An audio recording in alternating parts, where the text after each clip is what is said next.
রমজান মাস চলে এলো, নবীজি আমার রমজান মাস শুরু হয়ে গেছে, অষ্টমী হিজরিত রমজানের প্রথম তারিখ।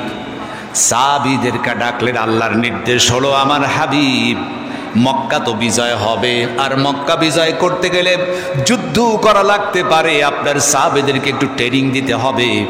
আল্লাহর নির্দেশ হলো আমার নবীজি 17,000 সাহাবীকে নিয়ে ট্রেনিং শুরু করলেন, কিভাবে অস্ত্র চালাতে হয়, ঘোড়া কিভাবে তাড়াতে হয়, এই অস্ত্রর ট্রেনিং দিতে শুরু করলেন সাহাবেদেরকে নিয়ে। প্রথম রমজান থেকে 10ই রমজান 10টা দিন ট্রেনিং শুরু হলো। আমার নবীজি 17,000 সাহাবীকে নিয়ে অস্ত্র চালানো, ঘোড়া চালানো, কুস্তি, বিভিন্ন কৌশল আদি, মক্কা বিজয় হবে ইসলামের পতাকা উড্ডীমান করার জন্য আল্লাহর নির্দেশে নবীজি আমার 17,000 সাহাবীকে নিয়ে যখন ট্রেনিং দিলেন, ট্রেনিং দেওয়ার পর নবীজি আমার 17,000 সাহাবীকে নিয়ে একটা ইন্টারভিউ নিচ্ছেন, সাহাবীরা কেমন ট্রেনিং দিলে একটু পরীক্ষা দাও। নবীজি পরীক্ষা নিচ্ছেন, এই পরীক্ষায় দেখা গেল 10,000 সাহাবী উত্তীর্ণ হয়ে গেছে। নবী আমার মুস্কি মুস্কি হাসছেন, মনে বড় আনন্দ, মক্কা বিজয়ের সজ্ঞার আমি রসুলের নাকে এসেছে। বুঝতে পেরেছি 10,000 সাহাবীকে নিয়ে এইবার আমি মক্কায় গিয়ে মক্কা বিজয় করব। জোরে বল সুবহানাল্লাহ। হলো আজ বাংলাদেশ থেকে মূর্তি ভেঙে দেওয়া হয়েছে, আমার মন বলছে এই বাংলাদেশ বিজয় হবে, কারণ যেই সময় মিজানুর রহমান আজহারিকে বাংলাদেশ থেকে তাড়িয়ে দেওয়া হলো, বীরের বেশে মিজানুর রহমান আজহারি গত বুধবার আবার বাংলাদেশে চলে এলো। সুবহানাল্লাহ বলবেন না? ডক্টর লুৎফর রহমান তিনি ইন্তেকাল করেছে, আল্লাহ পাক জান্নাত নসিব করেন। এত বিজ্ঞ একজন আলেম, তিনি একটা বক্তব্য বলেছিলেন, টেনশন করেন আমার সন্তান, তিনি বলতে আমার সন্তান মিজানুর রহমান আজহারি গিয়েছে, চিন্তার কিছু নেই, অবশ্যই তিনি বীরের বেশে বাংলাদেশে আসবেন। সত্যই তিনি এলেন, কিন্তু ডক্টর লুৎফর রহমান তিনি আর পৃথিবীতে বেঁচে নাই। আল্লাহ পাক সুবহানাহু ওয়া তাআলা তিনি যে আমাদের জন্মভূমি বাংলাদেশকে কোরআনের দেশ হিসাবে কবুল করেন, সকলে বলে আমিন। আল্লাহ পাক সুবহানাহু ওয়া তাআলা সূরা তাওবার 40 নম্বর আয়াতে কারিমায় যে কথাটি বলছেন, আমরা এখান থেকে আলোচনা শুরু করি। আল্লাহ রাব্বুল আলামিন তিনি কি বলছেন? আল্লাহ রাব্বুল আলামিন বলেন, ইল্লা তানসুরুহু ফাকাদ নাসারুল্লাহু ইযা আখরাজাহুল্লাযীনা কাফারু ثاني اثنين إذ هما في الغار إذ يقول لصاحبه لا تحزن إن الله معنا। জোরে বলুন আল্লাহু আকবার। আল্লাহ রাব্বুল আলামিন বলেন, ইল্লা তানসুরুহু ফাকাদ নাসারাহুল্লাহ। আবার আল্লাহ রাব্বুল আলামিন বলেন, যদি তোমরা আমার হাবিব রাহমাতুল আলামিন জনাবে মুহাম্মদুর রাসূলুল্লাহ সাল্লাল্লাহু আলাইহি ওয়াসাল্লামকে সাহায্য যদি না করো, ইল্লা তানসুরুহু, তাহাকে অর্থাৎ রাসূল পাক সাল্লাল্লাহু আলাইহি ওয়াসাল্লামকে যদি তোমরা সাহায্য না করো, ফাকাদ নাসারুল্লাহ, আল্লাহ পাক তাকে সাহায্য করবেন। সুবহানাল্লাহ। আল্লাহ পাক বলছেন আল্লাহই তাকে সাহায্য করবেন। ইয আখরাজাহুল্লাযীনা কাফারু, যখন কাফেরেরা আখরাজাহু তাকে বের করে দিল, দেশান্তর করলো, অর্থাৎ তাড়াইয়া দিল। আমার রাসূলকে যখন মক্কা থেকে তাড়াইয়া দিল ওই কাফের মুশরিকেরা, আবু জেহেল, উতবা, শাইবা, মুগীরা, উকবা ইবনে মুঈদ, নজর ইবনে হারেস, অসংখ্য কাফেরা দারুন নদওয়ার বৈঠকে সিদ্ধান্ত নিল আল্লাহর হাবিবকে হত্যা করতে হবে, তাকে আর পৃথিবীতে রাখা যাবে না। ইদ আখরাজাহুল্লাযীনা কাফারু, কাফেরেরা যখন তাকে তাড়িয়ে দিল, বের করে দিল, দেশান্তর করলো, অর্থাৎ আমার রাসূল আল্লাহর নির্দেশ হলো তিনি মক্কা ছেড়ে চলে গেলেন মদিনায়। হুজুর চলে গিয়েছেন। আল্লাহ পাক বলছে থানিয়াত নাইনি ইদ হুমা ফিল গারি, দুইজনের একজন যিনি, অর্থাৎ উভয়ই তিনি তখন তারা পাহাড়ের মধ্যে ছিলেন। এই দুইজনই তখন চুতায় ছিলেন পাহাড়ের মধ্যে। সাওরগিরি গুহার মধ্যে অবস্থান করছিলেন। ইয ইয়াকুলু লিসাহিবিহি, অর্থাৎ ওই সময়টা রাসূল পাক সাল্লাল্লাহু আলাইহি ওয়াসাল্লাম ইয়াকুলু লিসাহিবিহি, তার সাথীকে অর্থাৎ হযরত আবু বকর সিদ্দিক রাদিয়াল্লাহু তাআলা আনহুকে ডেকে বললেন, লা তাহজান, কোনো ভয় নাই, ইন্নাল্লাহা মা'ানা, নিশ্চয় আল্লাহ আমাদের সঙ্গে আছেন। সুবহানাল্লাহ। অর্থাৎ হযরত আবু বকরকে সঙ্গে করে রাসূল যখন ওই সাওরগিরি গুহার মধ্যে প্রবেশ করেছেন, কাফেররা চলে এসেছেন, গুহার মুখে ঘোরাঘুরি করছেন আর বলছে যে এই পাহাড়ের মধ্যেও থাকতে পারে। কিন্তু ওরা তাকায় দেখল যে পাহাড়ের গুহার মুখে মাকড়সার জাল। বলল যে এখানে যদি কোনো মানুষ প্রবেশ করে তাহলে তো জাল থাকার কথা নয়। দেখেই মনে হচ্ছে অনেক পুরাতন একটি গর্তের মধ্যে কোনো মানুষ মনে হয় প্রবেশ করে নাই।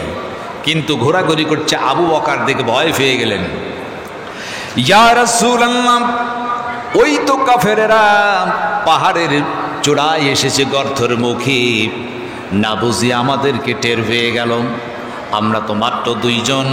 এমন সময় নবীজি আমার বলেন, ইয ইয়াকুলু লিসাহিবিহি, তার সাথী হযরত আবু বকরকে বললেন, লা তাহজান ইন্নাল্লাহা মা'ানা, কোনো ভয় নাই, চিন্তা নাই, টেনশন নাই, কিচ্ছু নাই, নিশ্চয় আমার আল্লাহ আমাদের সঙ্গে আছেন। জোরে বলি সুবহানাল্লাহ। সাহায্য করেন আমার আল্লাহ। বান্দা যখন বিপদে পড়ে সাহায্য করবেন কে? আল্লাহ।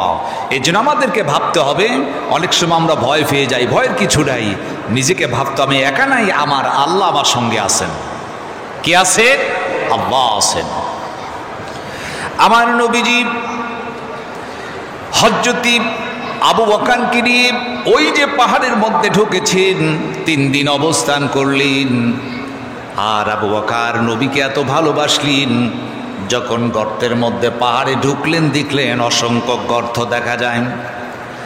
নবীর এত প্রেম ছিল, ভালোবাসা, নবীর এত ইত্তেবা করেছেন, যাকে কান্দে করে বড় কষ্ট করে মদিনায় নিয়ে যাচ্ছেন।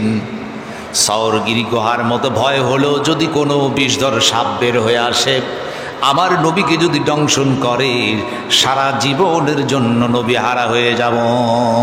ভয় হয়ে গেছে আবু বকরের। চাদর ছিঁড়ে ছিঁড়ে গর্তগুলো এখন বন্ধ করতেছেন, গর্তের মধ্যে চাদর ঢুকাচ্ছেন যাতে কোনো বিষধর সাপ বের হয়ে আবার রাসূলকে দংশন না করে। সুবহানাল্লাহ।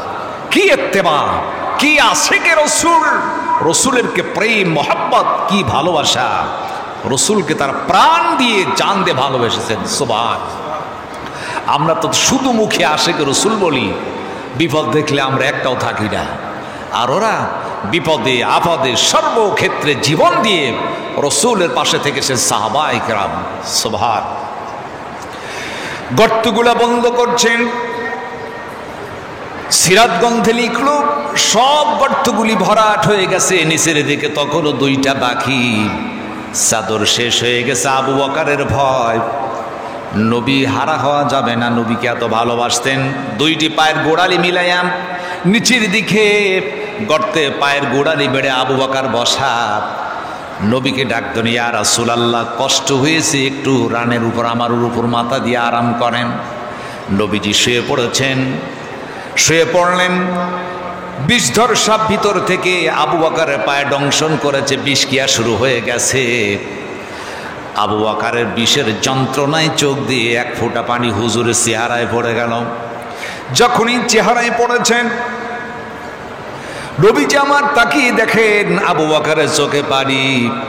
নবী আমার ডেকে বলে, আবু বকর, মক্কা থেকে হিজরত করে মদিনায় যাই, মক্কায় থাকতে পারলাম না, কাঁদছো কেন? তোমার সন্তানাদি স্ত্রীর সংসারের কি মায়া, তাদের কথা কি তোমার মনে পড়েছেন?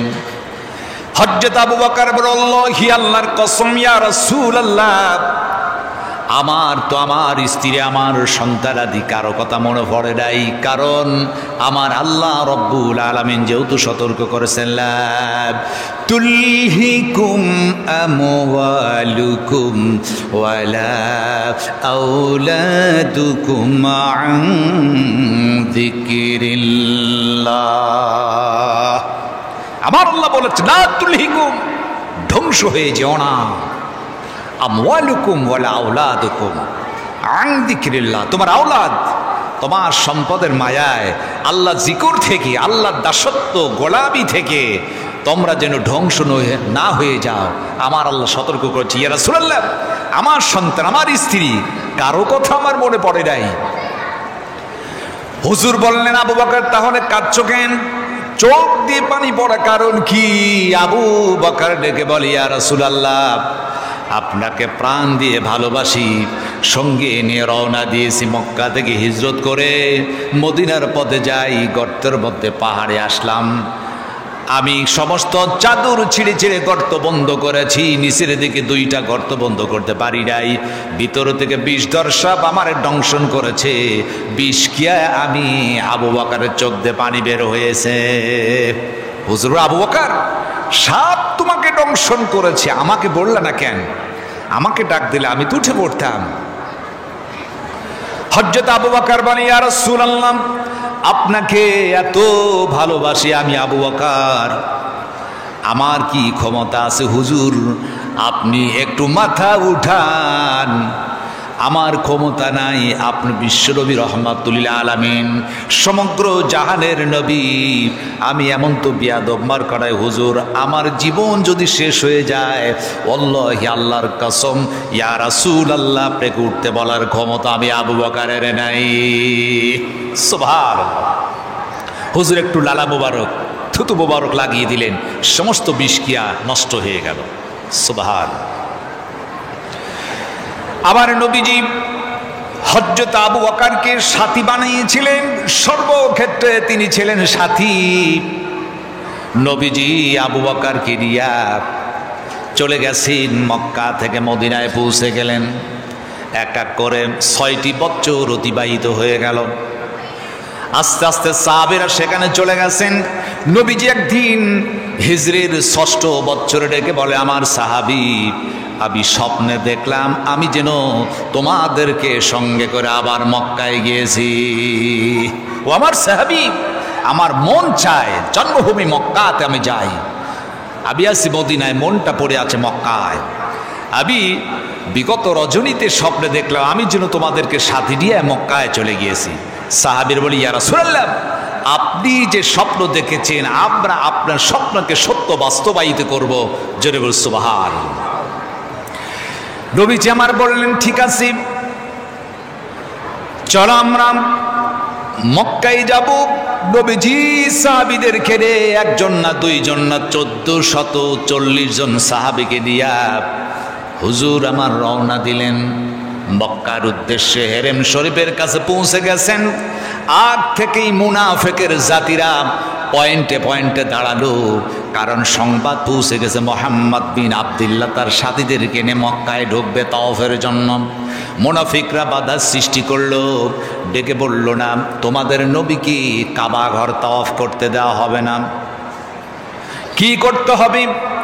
বলে, সিদ্ধান্ত হচ্ছে আমাদের আবু সুফিয়ান নেতার সহিত তোমরা বসো, একটা সিদ্ধান্ত, শর্ত সাপেক্ষ যদি মেনে নিতে পারো তাহলে ঢুকতে পারবে, নইলে তোমাদের ঢোকা যাবে না। শর্ত যখন দিচ্ছিলেন, আমার নবীজি হযরত ওসমান গনিকে বললেন, ওসমান রে যাও, আবু সুফিয়ান কি শর্ত দিতে চায় একটু শোনো। মুসলমানের পক্ষে হযরত ওসমান গনি যখন হাজির হলো, আবু সুফিয়ান ডেকে বলতেছেন, ওসমান শোনো, শর্ত 1 নাম্বার, এইবার কিন্তু কাবা ঘর তওয়াফ তুমি করতে পারবে না, তোমরা চলে যাও। আগামী বছর আসতে হবে, এবার তওয়াফ হবে না।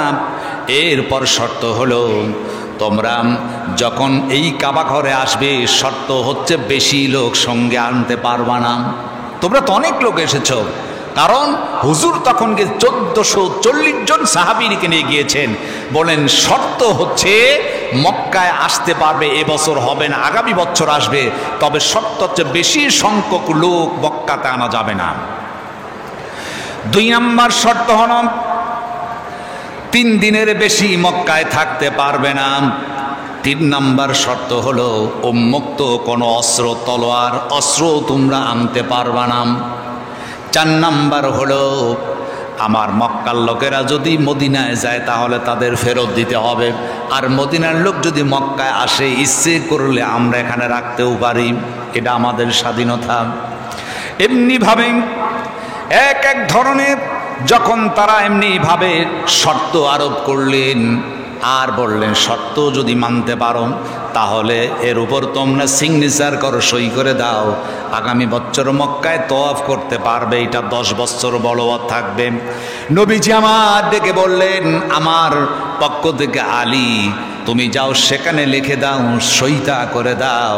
হযরত আলী বলি ইয়া রাসূলুল্লাহ সব তাদের পক্ষে হলো, আমাদের একটাও শর্ত মানা হয় নাই, সই করতে পারবো না। ইয়া রাসূলুল্লাহ সব শর্ত কাফেরেরা দিল, আমাদের কি শর্ত থাকবে না? হুজুর বলছে আলী যত শর্ত দিয়েছে সব শর্ত আমরা মেনে নিলাম, তুমি সেখানে সই করো। আমি রাসূল দেখতে পাচ্ছি মক্কা বিজয়ের সুঘ্রাণ আমি রাসূলের নাকে লেগে গিয়েছে। জেরে বল সুবহানাল্লাহ। মক্কা তো বিজয় হবে আমি বুঝতে পারছি, এই সইয়ের মধ্যে মক্কা বিজয়ের সুঘ্রাণ আছে, তুমি সই করো। রাসূল নির্দেশ করেছেন, হযরত আলী সঙ্গে সঙ্গে নিজ দিয়ে লিখে দিলেন মুহাম্মাদুর রাসূলুল্লাহ সাল্লাল্লাহু আলাইহি ওয়াসাল্লাম। মুহাম্মদ সাল্লাল্লাহু আলাইহি ওয়াসাল্লাম তিনি আল্লাহর রাসূল। এখন আবু সুফিয়ান বলছে না এই সই হবে না, এখানে মুহাম্মাদুর রাসূলুল্লাহ, মুহাম্মদ সাল্লাল্লাহু আলাইহি ওয়াসাল্লাম আল্লাহর রাসূল, এইটা আমরা মানি না, সে রাসূল হতে পারেন এটা আমরা মানি না। কি লিখতে হবে? নিজ দিয়ে লিখে দাও মুহাম্মদ বিন আব্দুল্লাহ, আব্দুল্লাহ সন্তান মুহাম্মদ লিখতে হবে, আমরা তাকে রাসূল হিসাবে মানব না। রাসূল বলে আলী তুমি কেটে দাও, লেখো মুহাম্মদ বিন আব্দুল্লাহ। আলী বলে ইয়া রাসূলুল্লাহ ছোট্ট অবস্থায় ইসলাম কবুল করেছি, আপনাকে নবী হিসাবে বেড়ে নিয়েছে, আমি আলীর ক্ষমতা নাই আপনার নামের উপর কলম ধরব, প্রয়োজন হলে যুদ্ধ করব, আমি আলীর জীবন দেব, শহীদ হব, এরপর আপনার নামের উপর আমি আলী কলম ধরতে পারবো না। জোরে বলে আল্লাহু আকবার। রাসূল আলী তুমি কেটে দাও না, আমি রাসূলকে নির্দেশ করছি। বলে না হুজুর আমি পারবো না। নবীজি আমার নিজে টান দিয়ে নিজ হাত দিয়া টান দিয়ে কেটে দেবো। আলী আমি নিজে কেটেছি, তোমার কোনো সমস্যা নাই, নিজ দিয়ে তুমি লিখে দাও মুহাম্মদ বিন আব্দুল্লাহ। তোমার লেখার মধ্যে আমি রাসূল দেখতে পাচ্ছি, মক্কা বিজয়ের সুঘ্রাণ বুঝতে পারছি, মক্কা বিজয় হয়ে যাবে। জোরে বলুন আল্লাহু আকবার। হযরত আলী লিখলেন মুহাম্মদ বিন আব্দুল্লাহ, তিনি দস্তখত করলেন, সই করে দিলেন, শর্ত হয়ে গেল। আমার নবী সেইবার হলো না, সাথীদেরকে নিয়ে তিনি ফেরত আসলেন মক্কা, ওই কাবা ঘর তওয়াফ করা সম্ভব হলো না। এরপর নবীজি আমার 7ম হিজরিতে আবার তিনি তার সাথীদেরকে সেই দিন বেশি লোক নিতে পারলেন না, শর্ত আছে। নবীজি আমার সাথীদেরকে নিয়ে আবার হেরেম শরীফে ঢুকলেন, কাবা ঘর তওয়াফ করলেন। কাফের মুশরিকে বলল মুহাম্মদ বিন আব্দুল্লাহ 3 দিন হয়ে গেছে, আর থাকতে পারবা না, চলে যাও। নবীজির মন চাচ্ছে আরো থাকি, কিন্তু শর্ত 3 দিনের বেশি থাকা যাবে না। নবীজি আমার মনটা খারাপ হলো, এরপর বাধ্য হয়ে মক্কা থেকে আবার মদিনার পথে যাচ্ছেন। যাওয়ার সময় মনটা বড় খারাপ হলো, কেঁদে ফেললেন আল্লাহ আমি চাইলাম দীর্ঘদিন আমার জন্মভূমি মক্কায় কাটাই, কিন্তু কাফেররা 3 দিনের বেশি আমাকে থাকতে দিল না। আল্লাহ রাব্বুল আলামিন তার নবীর এই দুঃখ বেদনা দুর্দশা দেখে আমার আল্লাহ বিজয় সুসংবাদ জানায়াম, আমার আল্লাহ রব্বুল আলামিন পথের মধ্যে সূরা ফাতিহ নাজিল করে দিলেন। আল্লাহ রব্বুল আলামিন বলেন ইন্না ফাতাহনা লাকা ফাতহাম মুবিনা লিয়াগফিরা লাকাল্লাহু মা তাকদ্দামা মিন যামবিকা ওয়া মা তাআখার ওয়া ইউতিম্মা নি'মাতাহু আলাইকা ওয়া ইয়াহদিয়াকা সিরাতাম মুস্তাকিমা।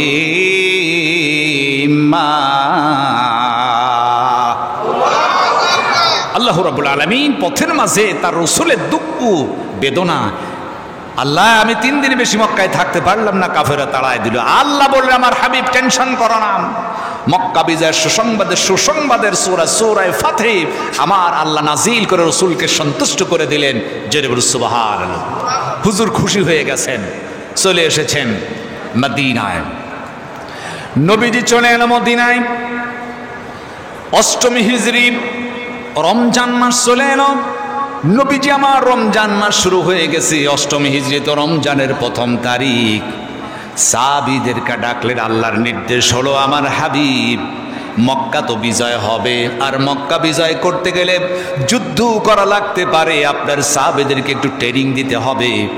আল্লাহর নির্দেশ হলো আমার নবীজি 17,000 সাহাবীকে নিয়ে ট্রেনিং শুরু করলেন, কিভাবে অস্ত্র চালাতে হয়, ঘোড়া কিভাবে তাড়াতে হয়, এই অস্ত্র ট্রেনিং দিতে শুরু করলেন সাহাবেদেরকে নিয়ে। প্রথম রমজান থেকে 10ই রমজান 10টা দিন ট্রেনিং শুরু হলো। আমার নবীজি 17,000 সাহাবীকে নিয়ে অস্ত্র চালানো, ঘোড়া চালানো, কুস্তি, বিভিন্ন কৌশল আদি মক্কা বিজয় হবে ইসলামের পতাকা উড্ডীয়মান করার জন্য আল্লাহর নির্দেশে নবীজি আমার 17,000 সাহাবীকে নিয়ে যখন ট্রেনিং দিলেন, ট্রেনিং দেওয়ার পর নবীজি আমার 17,000 সাহাবীকে নিয়ে একটা ইন্টারভিউ নিচ্ছেন। সাহাবীরা কেমন ট্রেনিং দিলে একটু পরীক্ষা দাও। নবীজি পরীক্ষা নিচ্ছেন। এই পরীক্ষায় দেখা গেল 10,000 সাহাবী উত্তীর্ণ হয়ে গেছে। নবী আমার মুস্কি মুস্কি হাসছেন, মনে বড় আনন্দ। মক্কা বিজয়ের সজ্ঞান আমি রসুলের নাকে এসেছে। বুঝতে পেরেছি 10,000 সাহাবীকে নিয়ে এইবার আমি মক্কায় গিয়ে মক্কা বিজয় করব। জোরে বল সুবহানাল্লাহ। আমার নবীজি 10,000 সাহাবীকে নিয়ে মসজিদে নববীতে আসরের নামাজ আদায় করলেন। আসরের নামাজ আদায় করে রওনা দিয়েছেন। 17ই রমজান পৌঁছে গেলেন মক্কার হেরেম শরীফের মধ্যে। আজ নবীজি 10,000 সাহাবীকে নিয়ে হেরেম শরীফে ঢুকেছেন। কোনো মুনাফিক নাই, কোনো কাফির নাই, কেউ নাই, শব্দ নাই, নীরবতা। কেউ তারে আর বাধা দেয় না। রসুল তাকিয়ে দেখেন আবু কুবাইস পাহাড়ের পাদদেশ দিয়ে 2জন ভদ্রলোক খুব দ্রুত পালায়ন করছে। নবী জীবনে আবু বকর, দেখো এই 2জন লোককে, আমাদের দিকে দেখে পালায় কেন, ওদেরকে ধরে আনো। আবু বকর দৌড়িয়ে গিয়ে দেখলেন একজন আব্বাস আর একজন আবু সুফিয়ান, 2জন পালাচ্ছেন। আবু বকর সামনে দাঁড়ানো, ও আব্বাস, আবু সুফিয়ান, আমার নবী ডেকেছে, একটু দাঁড়াও। 2জনকে ডাকা হলো, রসুলের সামনে হাজির। নবী আবার বলেন, চাচা আব্বাস, আর কতদিন তুমি এমনি থাকবে, ইসলাম কি কবুল করবা না? ও চাচা, আর কতদিন পাগলামি করবা? আব্বাস ডেকে বলতেছেন, ভাতিজা, অনেক জ্বালিয়েছি তোমারে, অনেক নির্যাতন করেছে, আমার নির্দেশে অনেক কিছু হয়েছে, শুধু নির্দেশ দিতাম হয়ে যেত। তো আমি যে ইসলাম কবুল করব, আমার লাভ কি হবে? হুজুর বললেন, যদি তুমি ইসলাম কবুল করো, আমি রসুল বলছি, আল্লাহ পাক তোমার জীবনের সমস্ত গুনাহ খাতাকে মাফ করে জাহান্নাম থেকে তোমার মুক্তি দিয়ে দিবেন। জেনে বল সুবহানাল্লাহ। আব্বাস ডেকে বলছেন, মুহাম্মদ বিন আব্দুল্লাহ, আমার ভাতিজা, এই বুড়াকালে আমি ইসলাম কবুল করে কি লাভ হবে? বয়স তো শেষ হয়ে গেছে। রসুল বলছে, না, তুমি ইসলাম কবুল করো, শাফায়াত করার দায়িত্ব আমি রসুল নিয়ে দিচ্ছি। জেনে বল সুবহানাল্লাহ। আমার আল্লাহ তো তকদিরে হিদায়াত রেখেছেন। সঙ্গে সঙ্গে 10,000 সাহাবী সামনে দাঁড়ায়া আবু সুফিয়ান আর আব্বাস রাদিয়াল্লাহু তাআলা 2জন কালেমা পড়ে মুসলমান হয়ে গেলেন। জোরে বল সুবহানাল্লাহ। রসুল মুস্কি হাসি দেয়া বলতেছে, চাচা, আমার অন্তরটা খুব শান্তি হলো, আমি খুব মজা পেয়েছি। চাচা, এখনই 10,000 সাহাবীর ডাইনে তুমি নেতৃত্ব দিবে, আর আবু সুফিয়ান থাকবে বামে। হযরত আব্বাসকে ডাইনে, আবু সুফিয়ানকে বামে, আমার রসুল মাঝখানে। সামনে পিছনে আছে 10,000 সাহাবীকে নিয়ে রসুল মাকাম ইব্রাহিমের সামনে গিয়ে আগমন করলেন। হুজুর মাকাম ইব্রাহিমের সামনে দাঁড়ায়া উন্মুক্ত তলার উন্মোচন করে সেই দিন ভাষণ দিয়ে বলেছিলেন, মক্কার লোকেরা শুনে রাখো, আমি আল্লাহ রসুল এসেছি, তোমার তকদিরে যাদের ঈমান আছে কাদের আমি জানি না, সময় দিলাম তোমরা ইসলাম কবুল করো। আজ যদি ইসলাম কবুল না করো, আমি মুহাম্মদ বিন আব্দুল্লাহ তলোয়ার তোমাদেরকে ফয়সালা দিবে। জেনে বলো আল্লাহু আকবার। মাকাম ইব্রাহিমের সামনে রসুল একটা তেজস্বী ভাষণ দিলেন। সঙ্গে সঙ্গে 4,000 কাফির তারা ইসলাম কবুল করলেন। জোরে বলুন সুবহানাল্লাহ। 4000 কাফির ইসলাম কবুল করেছেন, সাথে এসেছেন 10,000, আরো 4000 মুসলমান হয়ে গেল 14,000। কয় হাজার? 14,000 এখন সাহাবী। সঙ্গে আছেন আব্বাস এবং আবু সুফিয়ান রাদিয়াল্লাহু তাআলা আনহুমা। আমার রাসূল নিয়ে বলতে, চাচা 14,000 সাথী কিনে চলো আমরা একটু মক্কার কাবা ঘরের মধ্যে একটু প্রবেশ করব। দেখলেন তালা মারা, চাবি আনো। আব্বাস চাবি আনলেন, দরজা খোলা হলো, ভিতরে ঢুকলেন, গিয়েই দেখেন শুধু মূর্তি আর মূর্তি। রসুল বলেন, চাচা এত মূর্তি কেন? বলি, ইয়া রাসূলুল্লাহ, আল্লাহ বলতে কিছু বুঝি নাই, রসুল বলতে বুঝতাম না, আমরা মূর্তি পূজা করেছি, ভুল হয়ে গেছে, অনেক কিছু করেছি, এখন কি করতে হবে ইসলাম কবুল করে শুধু আপনি নির্দেশ দেন। রসুল বললেন, কি করতে হবে মানে এই মুহূর্তে কাবা ঘরের মধ্যে যত মূর্তি সবগুলা ভেঙে চুরমার করে দিতে হবে। জোরে বলো আল্লাহু আকবার। আমার নবীজি নির্দেশ করলেন, সমস্ত মূর্তিগুলা ভেঙে চুরমার করে দেয়া হলো। আর রসুল বললেন, আমার সহিত পড়ো, ওয়াকুল জাআল হক ওয়া যাহাকাল বাতিল ইন্নাল বাতিলা কানা যাহুকা। জোরে বলুন আল্লাহু আকবার। হক এসেছে, বাতিল দূরীভূত হয়েছে, বাতিল তো দূরীভূত হবেই। সব কিছু ভেঙে চোরমার করে দিলেন। নবীজি জমজমের কূপের পানি দিয়ে পরিষ্কার করে বলেন, আমার সাহাবীরা দীর্ঘদিন কাবা ঘরে জামাতে নামাজ আদায় করতে পারি নাই, আজকে এই কাবা ঘরে জামাতে নামাজ হবে। আমি তোমাদেরকে বলি, কে আসো আজকে এই বিজয়ের আজান দিয়ে ধন্য করবে? সুবহানাল্লাহ। আজকে আজান হবে, বিজয়ের আজান। এই আজানের মধ্যে মক্কা বিজয় হবে, কে আজান দিবে সিদ্ধান্ত দাও। সাহাবীরা বলতে, আবু বকর, কে বলছে ওমর, কে বল উসমান, কে বল আলী। রসুল বলছেন, কারো কথা নয়, ভাঙ্গা ভাঙ্গা কণ্ঠে হাবশী গোলাম বিলাল আজকে কাবা ঘরের ছাদের উপর দাঁড়ায় মক্কা বিজয়ের আজান দিবে। আজকে হবে আজান, বিজয়ের আজান। জোরে বলো আল্লাহু আকবার। আমার ভাইরা, সেই দিন দেখা গেল আল্লাহর রাসূল জনাবে মুহাম্মদুর রাসূলুল্লাহ সাল্লাল্লাহু আলাইহি ওয়াসাল্লাম সমস্ত মূর্তিগুলোকে ভেঙে চুরমার করে দিয়ে হযরত আলীর বিজয়ের কণ্ঠে আযান হলো। হযরত আলী আল্লাহু আকবার করে যখন তাকবীর দিলেন, হেরেম শরীফের মধ্যে 9 কিলোর মধ্যে কাফিরদের যত বিল্ডিং ছিল, বাড়ি ছিল, সব ভেঙে চুরমার হয়ে গেল। মক্কা বিজয় হলো। এই জন্য বলতে চাই, আমার রাসূল সমস্ত মূর্তি ভেঙে দিয়ে মক্কা যেমন বিজয় করেছিলেন, আমাদের এই বাংলাদেশে বিগত 16টি বছর ধরে সুটা বাংলাদেশে মূর্তি আর মূর্তির সয়লাভ হয়েছিল। যখন এই ছাত্র আন্দোলনের সমস্ত মূর্তিগুলা ভেঙে চুরমার করে দেওয়া হলো, আমার মন বলছে বাংলাদেশও বিজয়ের মাস সামনে অপেক্ষা করছে। রসুল যেমন মূর্তি ভেঙে মক্কা বিজয় করেছিলেন, এই বাংলাদেশের সমস্ত মূর্তি ভেঙে চুরমার করে দেওয়া হয়েছে। আগামীর পার্লামেন্ট হবে ইসলামের পার্লামেন্ট। আমার মন বলছে আগামীর পার্লামেন্ট হবে আলেম ওলামাদের পার্লামেন্ট। কথা বলেন ঠিক কিনা? আল্লাহর কাছে ফরিয়াদ করি, আল্লাহ তোমার হাবিব মক্কা বিজয় করলো, সমস্ত মূর্তি ভেঙে গুড়িয়ে দিয়ে এরপর বিজয়ের আজান হলো, মক্কা বিজয় হলো। আজ বাংলাদেশ থেকে মূর্তি ভেঙে দেওয়া হয়েছে। আমার মন বলছে এই বাংলাদেশ বিজয় হবে, কারণ যেই সময় মিজানুর রহমান আজহারিকে বাংলাদেশ থেকে তাড়িয়ে দেওয়া হলো, বীরের বেশে মিজানুর রহমান আজহারি গত বুধবার আবার বাংলাদেশে চলে এলো। সুবহানাল্লাহ বলবেন না?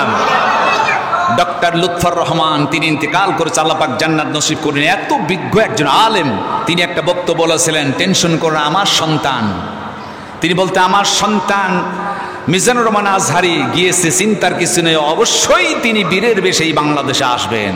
সত্যই তিনি এলেন, কিন্তু ডক্টর লুৎফর রহমান তিনি আর পৃথিবীতে বেঁচে নাই।